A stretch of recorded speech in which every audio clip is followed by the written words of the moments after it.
Traffic बघा, एकनाथ शिंदे साहेब आलेले तिथे. एकनाथ नाही, श्रीकांत शिंदे साहेब. पार्किंग बघा कुठे केलेली आहे. ट्रॅफिक बघा किती ट्रॅफिक. म्हणजे यांच्यासाठी वेगळा कायदा आहे.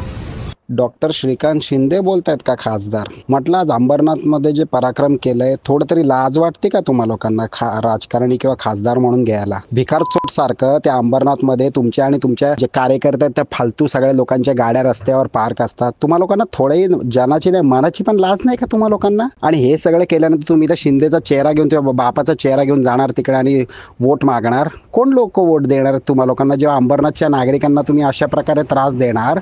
भिकार सारखं त्याप्रमाणे रस्त्यावर तुमच्या गाड्या लावणार आणि एक नाही 10 गाड्या लावणार. का बापाचा रस्ता आहे का तो? की शिवसेनेनं पूर्ण महाराष्ट्रच विकत घेऊन ठेवला, अंबरनाथ विकत घेऊन ठेवलंय का? नाही, तुम्ही सगळ्याच शहराचे बाप झालेत का आता तिकडे भिकार फालतू मध्ये? नाही ते एक त्या अंबरनाथच्या नागरिकांना ज्याप्रमाणे तुम्ही दरवर्षी तर छळलंच आहे, प्रत्येक ठिकाणी छळलंय, कुठलाही विकासाचं काम नाही, काही नाही. आणि त्यातल्या त्यात आता साला तुम्ही रस्त्यावर गाड्या पण उभा करणार आणि गाडी म्हणजे रस्ता पण तुमच्या बापाचा झालाय, सगळंच तुमच्या बापाचं झालंय. मामा जनते लोकांना सगळ्यांना कामावर लावा ना.